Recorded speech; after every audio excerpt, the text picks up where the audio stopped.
Once upon a time, there was a plucky squire named Jot.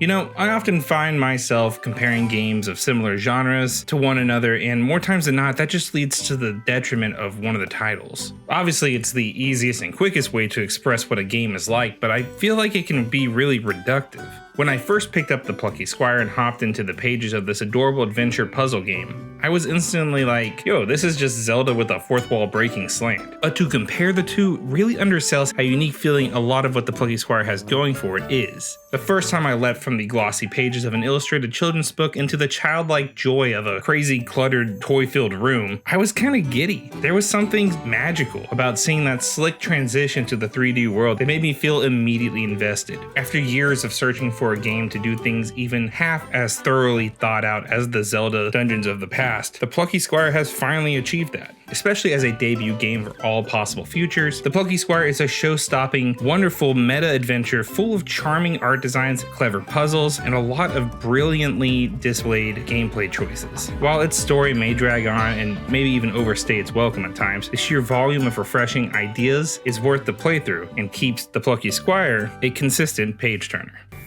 Chapter 1. Our story begins with the player character of Jot, a silent protagonist who goes on adventures in the land of Mojo, wielding his vicious pen sword. His world is quickly shaken up by the knowledge that his whole life is a lie, and is just the penned story of a children's book that he is the hero of. So it doesn't take long at all for this game to go very meta very fast, as the villainous Humgrump also discovers this information and the magic to leverage it. He uses said goopy green magic to force Jot out of the story and into the 3D real world. This concept alone is an incredible, unique idea, and you can really feel it permeate every decision of gameplay. Thanks to the help of some nerd worm I met along the way, Jot learns how to not only return to the gorgeously animated 2D world of his book, but also how to manipulate the very pages, text, and items of the world. Like a Scribblenaught on steroids, Jot can alter the text of pages to change the reality around him. For instance, is there a huge bug blocking your path? Not to worry, Jot can simply lift the inked word huge from the page and replace it with tiny to shrink away his problem. The wordplay is adorable, and I couldn't help experimenting with it to see which different words would change the reality I was in. Not every word can just,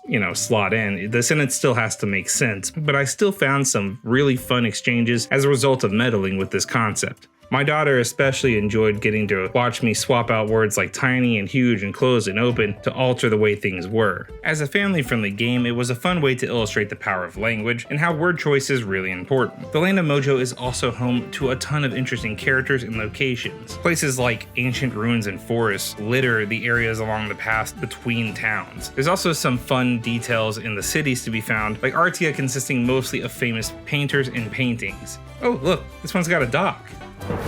The beast was bested. I found the 2D traversal stuff to be best when used to transition between the 3D areas, like passing under a block by walking into a picture of a door, or making your way around a corner by walking across a tapestry. Where the gameplay really shines, though, is when you combine the two worlds. Jumping between 2D and the toy-like perspective of Sam's room creates some truly fun puzzle moments. For instance, in one platforming section, I dropped down through a portal and shot out into the real world, allowing me to go get something that I could jump back down into the portal and land on a platform with.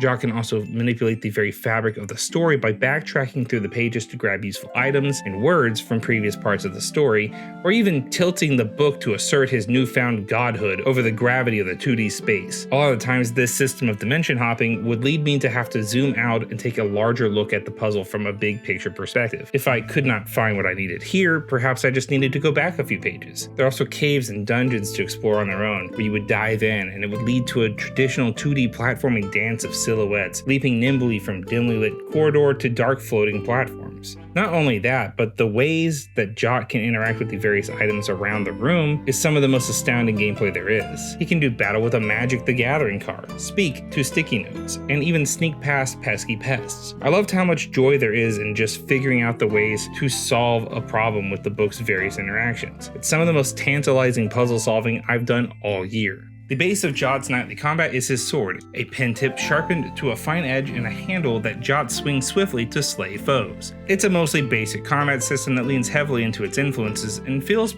pretty good overall. Our Pipsqueak hero can also purchase new moves such as a sword throw maneuver and a wind-up spin attack, as well as purchasing damage upgrades that allow his sword to do much more damage. This is all very reminiscent of old school Legend of Zelda. You spend most of your time doing combat this way, and while the gameplay is mostly focused on puzzles, there could have been a little bit more variety to some of the enemies and the way that combat happened. But I have to give all that a pass because of the boss fights. The Plucky Squire's showdowns with bosses are some of the best stuff in the game. Like a love letter to classic Nintendo, Jot's tussles with his largest foes are in the form of a minigame. Each one is different from the last and is hilarious from start to finish. I never expected for this game to put me in the position of battling turn-based battles against magic elves within a trading card, or even to have to go full punch-out mode to badger a hungry honey badger. This game has that and so much more. Each fight was so creatively crafted and felt like a great way to experience something different than just wailing on an opponent with a sword. Visually, the Plucky Squire's use of a storybook full of colorfully crafted hand-drawn areas is genius. The colors are vibrant, and the areas are full of charming illustrations and whimsy. Likewise, the perspective we are given on the room in 3D is akin to a toy coming to life and wandering around. Think Toy Story. Sam does appear to have a very active imagination, maybe even overactive, and a lot of free time, I would say, because the layout of his room is insane. What are you doing? Why are there so many towering books and notebooks and toys, and why is there rubber bands everywhere? There are drawings all over the place. This kid has a tower of books that has a dollhouse on it that houses a key. What? Look, the towering books, notepads, toys, all that, building up these walled-in areas and platforming sections, they don't make sense. But I gotta give them credit, they are hella fun to traverse. I also want to give a shout out to the lighting in the room because it is phenomenal. And while I did experience a bit of jitter and popping, I think overall the devs handled the fidelity of this art style very well, considering they were having to swap between two separate worlds. Where I started to fall off this game is in its lengthy dialogue. The main story beats aren't too bad, but the overly chatty cutscenes, while at first witty and cute, quickly become a drag on the game's momentum. With no way to really skip ahead, I found the constant chatter to become grinding. Likewise, the game sometimes feels like it just doesn't trust you to understand what's happening, as a lot of the dialogue is spent expositing all over us about things that we've already done, are doing, and why we're doing them. I understand that this game is aimed pretty squarely at kids, but had the writing not been witty enough, it would have been really hard to get through. I thoroughly enjoyed my time in the Land of Mojo, solving creative puzzles and bashing bad guys with swords. The story's pacing is excellent for the most part, and the balance of gameplay is nearly perfect. You get a good flow between the two worlds that Jot can exist in, and solving these brain teasers is always rewarding. But once you get to the final act, the game feels like it kind of ran out of steam. Powerless gameplay with forced stealth is never a good thing, and this is the most generic form of that, which means it is also in the most unfun form it could be in. And a lengthy final stretch doesn't quite live up to all that came before it, makes the Plucky Squire's roughly 8-hour campaign feel a little lopsided, which is really unfortunate because the conceptual innovation at the heart of the play in the first 6 hours is incredible. All that said, the Plucky Squire is a worthwhile meta-adventure full of charming picture book art, witty brain teasers, and a family-friendly story. Its gameplay loop is rewarding, and the environments are lovely to explore. I had an excellent time hanging out with Moonbeard, Jod, Thrash, and all the others, exploring the Land of Mojo and the realm beyond.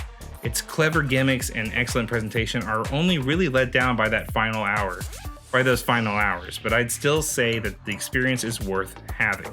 For a first outing and such a unique concept, I'd say I can't wait to see what All Possible Futures does next. It's like they say, nothing beats a good book. I give the Plucky Squire an 8 out of 10. For Hardwired, I'm Andrew Hamilton.